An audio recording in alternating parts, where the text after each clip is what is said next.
welcome to the Pearl by Opal podcast. So today's topic is adaptation, and today we have Corey. Hello. Hello. She works at Opal, and she is our assistant and soon-to-be stylist. And we were thinking about topics that we were going to talk about today, and we thought it would be good to talk about adapting, like as a new student out of hair school, like getting into a salon, because that's kind of where Corey is at. She recently, graduated out of hair school in September, and she was at another salon, and then now she's with us. So, but we just want to kind of get her back history and her opinion on and advice on any new girls or in hair school looking to get out and get into a salon, and what your experience is with it. So why don't you tell us, were you, the job that you had before working at Opal, did you get that job while you were in hair school? Yes. So I started there a few months before I graduated. So I wasn't there too long. But how I got that job is I just was at school one day, and they had a board posted of jobs around the area that were hiring, and I saw that was hiring, and I was like, oh, that's close to me, whatever. And so I went in and I got the job, and I soon realized that I did not like working there. And some other stuff had happened, but it just was not fulfilling in any type of way. So what was your position that you got hired for? Yes, I was hired as front desk, but they promised me with that assisting as soon as I graduated. Well, that's kind of nice because, as far as being in hair school, it's kind of nice to get a job where you're in the industry, and even if you are the receptionist, you're starting to get familiar with those clients coming in, and familiar with booking. Yeah, that was definitely helpful. I think the whole booking thing was really helpful because a lot of girls had, I even did it at school after that. I did a lot of their front desk stuff for them because nobody else really knew how to do it. So it was good experience, and the clients, it was good to get a feel for them too, and the area. Yeah. But as far as the atmosphere, it wasn't really what I was looking for. I kind of wanted to work for more of a smaller, privately owned, little cute shop, and that was not what they were, but it was good. Yeah, it was corporate, and it was very big. It was hairstylists, nails, facials, all that. So it was everything. Yeah. Which, again, it was good to learn about, but it wasn't really for me. So once other stuff had gone down, I was like, I need to find somewhere else. And I just kind of did a little bit of research on Instagram.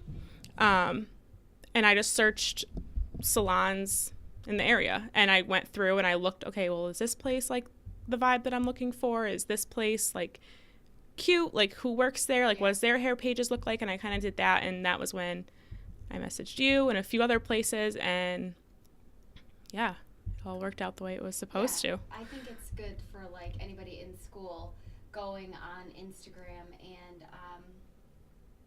and kind of doing your homework to see what speaks to you. Do I want to work here? Do I want to work there? It's kind of you could kind of pick and choose. I mean, not necessarily will you get hired there if they're not looking for somebody. Right. But a lot of salons, they are looking for an assistant because maybe the assistant that they had just recently went on the floor. So it doesn't hurt to go on Instagram, jot down a list of the salons that would be your dream, and message them all. That's exactly what I did. And all of them answered back within a day or two. And some messaged me back with messages that I was like, oh, that's not going to work. And then it was really funny because I messaged, I think, maybe 3 or 4 in one day. And the only one that had worked out and was like, oh, well, I could use somebody right now was you. And then look where we are. So it all worked out the way that it was supposed to. But I definitely had to do my own research. And I think a lot of girls might not have realized to do that all on their own because the school said that they would help provide for all that. But I feel like girls that are there right now probably don't know what kind of energy they're looking for, what kind of salon they want to be in because they're only used to working at the school. So you kind of have to do that for yourself. Yeah, true. I'd have to say when I graduated hair school, I had a binder full of all of the pictures of hair that I did, and I would have like a cover page for like each section. So one would be like highlights, one would be extensions, and then one haircut, men's haircut, updos, makeup, and then would have like a bunch of pictures per section, and I put them like in like laminated like slots and had that in a binder. I had a resume all printed up, and I actually had like little business cards that had my Facebook and Instagram handle, so they could like further look into me. And I dressed up and I went door to door to door to door for like, oh God, probably a week straight. I would get up the crack of dawn and just hit up salons after another. Yeah. And what I would notice when I did that was there was some that I walked into and I was like, yeah, no. Just the vibe in there alone was like, I don't want to work here. Or I noticed, which I didn't know this about salons, like I walked in and I didn't even get acknowledged. Like I would walk in and the front desk would be like, slouched. Yep. Like back there, like on their phone and like look up at me like I'm bothering them and is like, can I help you? And I'm like, are you guys hiring? And like, no, sorry. I'm like, okay. Yeah. I didn't want to work there anyway. Right. Like, yeah. Jeez. But sometimes like if you don't know your vibe that you want, it might be in your best interest to maybe go to a few salons or maybe go get a wash and a blow dry at like some that you think you might like, and then that way you can kind of get an idea of like, I really like it in here. Like, yeah. No, I don't like it in here. Yeah, I definitely knew that I wanted certain things, and like I wanted it to be small because where I was working was so big, and I think it was a good experience, but I just don't think it was for me. Like I felt like it was too overwhelming. There was too many people to like. It just was not like a calming environment at all, and I feel like that's hard to work in. Is it because they had so many services, like you said, nails, facials, did they do massages? Yep. So you're answering the phones and you're booking for like multiple, like, and how many stylists were there? Oh my God, there was probably 15, and then there was like a bunch other for each other, like nails, facials, like there was more. So, and when I started, nobody really trained me at all, which at this point I feel like it was kind of like it helped because no one really told me what to do at all. So I had to figure that all out on my own and how things get booked and like timings for things. So I think it was helpful to like have to work with like people who do massages and stuff, because like now I know like, okay, well they need 180 minutes for this one or like whatever. Yeah. So it gave you some like and I had to figure that out on my own. So but I didn't know anything before I went in there. But some people might like the hustle and the bustle and like that upbeatness of like a really busy salon. You know, some people may like that. Or some people may like something that's more like boutique-y. Yeah. And I think working in both, because our salon is definitely smaller and there's only 4 of us and it's quieter and it's calmer. Like I do better, I feel like, in that environment rather than 10 people yelling at me here, 10 people yelling at me here. Like it was, or like whatever. It was just like chaotic half the time. Oh, because people would probably come up to you at the front desk and be like, Corey, why did you book this? Yes. You need to call that one back. Yes. I can't fit her here. Yeah. Call this one. And you're getting it from like all angles. Yes. So it was definitely overwhelming. Were they understaffed for the front desk, do you think? Yes, because there was only 3 of us. And I had to be obviously part-time because at the time I was working another job and school. So there was a lot of that too. It sounds too like, they were understaffed because like I've worked at a larger salon too. And there's usually anywhere from 2 to 4 at the front desk answering and booking clients. And then there's multiple people like in the back office answering calls. So none of them ever felt overwhelmed. No, and then when I was working, it was just one person. So if it did ever get crazy busy, it was like very overwhelming. Yeah. But I mean, I definitely think it was a good experience and it worked out the way that it was supposed to. But I think going out and like looking on my own, like I'd come home from working there and at the time I was also working in a restaurant, so it was like always chaos. And I came home and I was like, I don't want that anymore. Like I want to work somewhere have it be a calming day and do what I like to do and go home and like feel like relaxed. Mm-hmm. And I definitely think that I found that, but I had to do that on my own. Like I had to find that and figure that out for myself. And I think a lot of girls don't really realize that. And I'm sure it gets hard, and maybe a lot of girls don't have that kind of patience like coming right out of school, because you expect to just find it and you expect to just get out and make money and have all these clients and it be like perfect, and it's not how it goes. I know, yeah. And a lot of girls, I don't think, really realized that when they got into it. And there are a lot of girls too, like at least for myself, like I'm not like, there was a lot of girls in school that were like older. Like I wasn't older, so like I didn't really need to be making like these tons of money, but a lot of these girls do, and it's like they kind of just give up on it right away because they don't come out of school. And are you saying too, because like when you get out of school, most salons require that you become an assistant and put in the assistant work before you can be on the floor. Yeah, a lot of girls like that I went to school with, they went to school and then they wanted to hurry up and like be on the floor making money. Right. And I think it's understandable, but it's not how it goes. And I think a lot of girls definitely get impatient with that. But it's, if I didn't assist, I don't think this would have really worked out, because I wasn't ready to go right onto the floor and start doing everything. Like there's so much that I didn't know at all until I came to the salon and started assisting. So I think it's definitely the best route to go, but you got to have patience, obviously. Right. Well, at least you're like mature enough to like be aware. Like that says a lot about you, that you have awareness. Like, do you know what I mean? Because a lot of people, like I'll speak for myself, you know, I got out of school and I kind of was like a little arrogant and like cocky. It was like, I could do this. I know what I'm doing. Mm-hmm. And then, yeah, I was confident with the few things that I knew how to do. But then when you handed me a client with maybe really, really, really curly hair or, you know, something that I wasn't comfortable with, I was like, oh, shit. Right. Oh, no. Yeah. Right? I mean, so anyway, I went into it and I was like, damn it, I don't want to be an assistant for a year.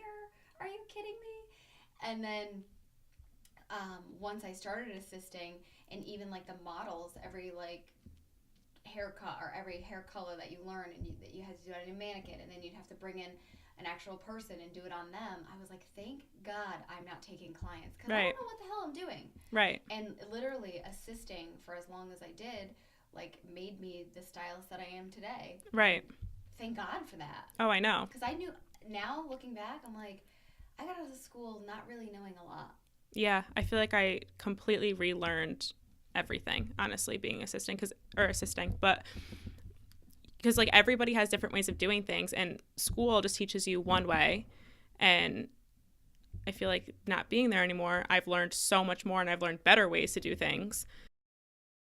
Like I would rather wait longer and assist and get my full like year in, or however long it takes me to build up that clientele, than to be thrown out on the floor with no clients, not that much knowledge, and not like have this like background or knowledge of anything new. Like I would much rather wait and have a full book and whatever, as long as. I think also because at least if you were an assistant for a year, you've washed everybody's client, you've glazed or glossed a lot of people's clients, you know, so you kind of a little bit more ready for like curveballs, because you never know who's going to sit in your chair and what they're going to want. Right. So sometimes we have to like, we get things unexpectedly with like somebody wants something, or, you know, and how are you going to have that like confidence that you know what you're doing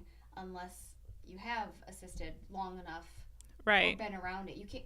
I don't think you should just get out of school and boom, be a stylist. Right. I feel like it's almost impossible, because one, you're not making the money because you don't have full clients, you don't have a full book. There's no way.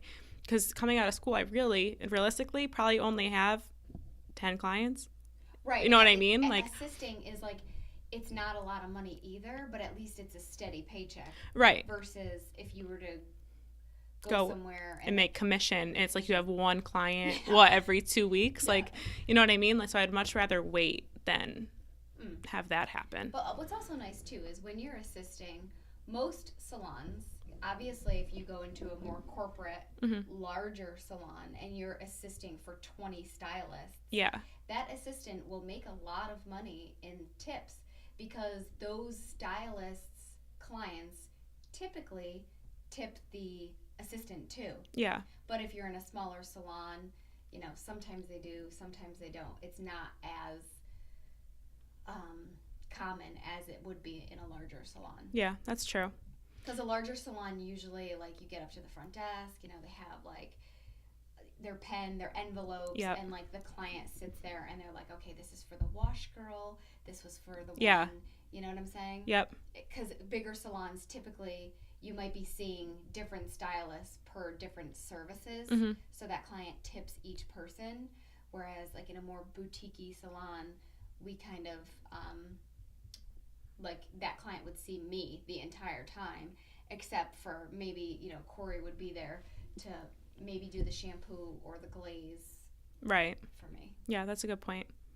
And I think, too, like, being an assistant, and I've seen, like, your clients multiple times at this point, like, I feel like they're much more comfortable, like if you say, oh, like, I'll wash you for Kaylin or whatever, I'll glaze you, like, they're like, okay, and they'll talk to you. Like, I feel like it's definitely, like, more comfortable right now than, like, it definitely was, like, the first, like, couple weeks I was like so scared, but you definitely get used to it and it becomes more routine. True. But and I think too, like, another thing is, like, when I was assisting for the last salon that I worked at for the owner, eventually you see his clients so much that those clients become familiar with you that maybe they'll see you for a blow dry if that person. Yeah, that's what I was gonna say. Like, if you ever had to give me somebody for, like, just a glaze and a blow dry or a root retouch, they would be comfortable because they've seen me at this point. Right. Or they may refer, like, their kids to you or something. Like yeah. That.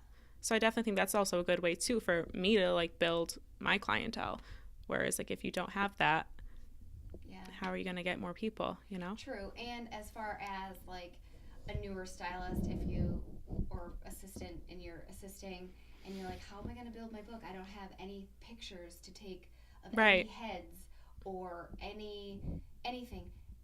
Take your, as long as the owner of that salon is fine with it.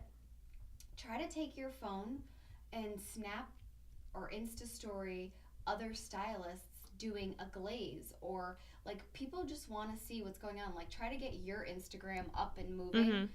Just by doing Insta stories, even if it's not of what you're doing. You're just kind of showing what's going on at the salon today. Or, we usually raffle off, like, baskets. Like, right now we're going to be doing a Valentine's Day basket. So, that's something.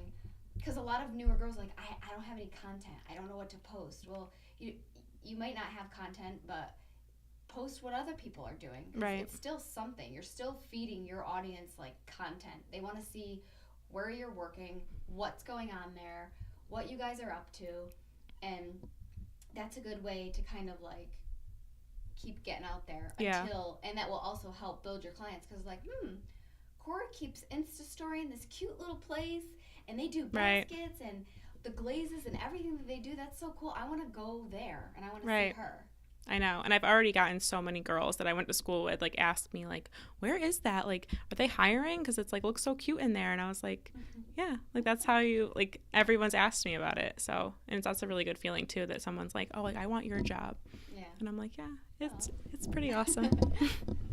So, yeah, I think everything works out the way it's supposed to. Like, everything happens for a reason. Like, when I was in school working 2 jobs and going to school full time, like, and I was hating every second of it, like, I think it definitely worked out because it brought me here and it showed me what I did want, and now everything is, like, good. So I think everything definitely happens the way it's supposed to. Right. Yeah.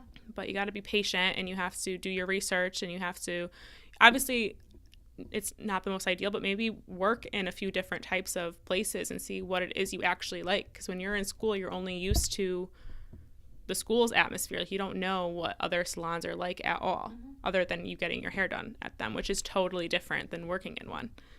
I mean, for me, I think deep down I always knew that I was going to own my own salon and have my own thing. That's just the type of personality that I have. But I've worked at a few different salons, and I think there was something that I could take away from like each one that I liked Mm-hmm. or and things that I disliked, Mm-hmm. and that also helped me to create my own environment. So some girls deep down they might know that they have like entrepreneurship. It's really hard. It's a lot harder than I ever thought it would be. Um, but if you really have that drive like I did, if you're still full of piss and vinegar, and you want to do it. Eventually you'll know that you'll create your own vibe Yeah. too. Yeah, definitely. And if it doesn't exist, you'll create it. Yeah. And I think too, like being in like a place like where we are, like we all can bring our own like energy, and it's like it's so much fun there because we all have different personalities and like talk, and like we're so close to each other like in the salon itself that it's just like this fun place to go. Like whereas like my last place, it was so big and there were so many people, and it was almost harder to do that, and it almost made the place seem more unified because it was like this was the way it had to be because of like being in a corporate place. So it was definitely different, but I like how things are now because it's like, oh well, I can dress how I want or whatever. It's like just little things like that, like you kind of create where you're able to show your creative side and yeah, be yourself. Mm-hmm.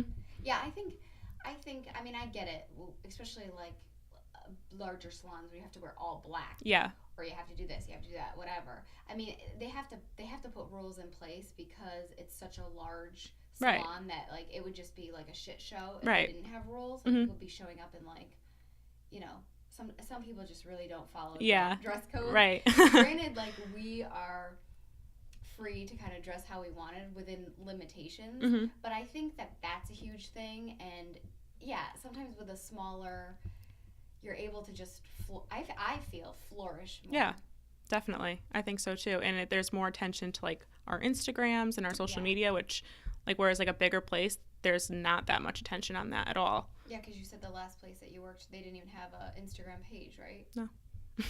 Yeah. Yeah. Like, how could you not care about that? That's like huge. Right. Now. So like people who are on Instagram searching where can I get my hair done, it's like that place doesn't even really pop up. Yeah. So it's like how can people even learn about that? So that was something that I personally did not like because I was like, why do I have my pictures and why would I do that if nobody cares about it? They're just going to come in, sit in my chair and leave. Yeah. And you're probably going to have mostly the same people because how is anyone even going to find out about us unless they walk around, because it was in like a plaza, but I don't know. It just wasn't like the vibe that I wanted. Yeah. So, but you definitely have to learn that on your own and figure it out and go through what you like and what you don't like. So what would be like your final words of wisdom and advice for girls in hair school looking to find their forever hair home? I would say be patient. Like even if right out of school you don't have somewhere or you don't really know what it is you want, I would be patient and be patient when you do find somewhere, because if you do have to assist, that might be like a year-long process, and assisting is obviously many things, so it's not like you're just going to be sitting there doing hair. So definitely be patient and figure out what it is you want and what kind of person you are. If you're more like introverted and don't want to be like in this crazy like atmosphere and you don't want to work somewhere that's like they dress crazy, like if that's not you, like don't work there. Yeah. So I think definitely just finding what your vibe is and going on Instagram and searching like these places and their hair pages and what it looks like in there and just figure out what it is you like. Yeah. Definitely do your research and be patient. Yeah. That's what. I mean, not always can you judge a book by its cover. Yeah. Too, but that's why I say sometimes if you're on the fence on a place, I would go and like schedule an appointment for like a wash and a blow dry. Most places for a wash and a blow dry is like $25, $35, $45, and just go in as like a customer, see how they treat you, when you go in there, and maybe that will say like, is this my dream hair place, or maybe it wasn't. Right. But definitely like for me, I went door to door to door, and I was like, hi, are you hiring? And like dropping off my resume and my portfolio and my business cards, and I would get a vibe kind of right off the bat if I felt I wanted to work there or not. Yeah. And like the place that I was like, oh my God, this would be my dream salon. I want to work here so bad. I loved it. They were so nice to me the minute I walked in. it's beautiful. I loved everything about it. That's the place that I really persisted. I kept calling them. I'm like, hi, it's Kaylin. I dropped off my resume last week. Did you guys happen to review it? No, we'll be reviewing it, but we'll give you a call back. I didn't wait for the call back. I called again. That's how bad I wanted that job. And I think it was probably like 3 weeks it took. And then I got a call, and they were like, oh, can you come in for an interview? And then after the interview, I called again, and I was like, I just had an interview. I'm just wondering if they made any decisions. And they're like, well, we'll be calling you back. But I think the squeaky wheel gets the grease. If you show ambition, you show that you really want it. I know as like a salon owner, if I had a girl like beating down my door like that, I would be like so honored. It's like, how could you not want to hire somebody that literally is like dying to work there? Right. So I got that job, and I was like so happy. But that was just, like I said, going from door to door to door, dropping off my resumes and all that stuff. But any other advice is, if you do get a job at a salon and you are still assisting, just like I said, is post on social media, even if it's not your work. Start doing stories of like what everybody at the salon is doing, or if they have baskets, or if they have retail, or if it's nice outside, any cute decorations. Just keep your Insta story active, so your audience can see like, oh my god, I really like where she is, and then they might be compelled to come to you, or you don't know who it will reach, and then they're going to want to come to wherever you're at. Right, I definitely agree. So yeah, I think Instagram and social media is a huge part of it too. I think we covered enough. I think so. All right, guys. So that's it for adaptation today on Pearl by Opal. We'll see you next time.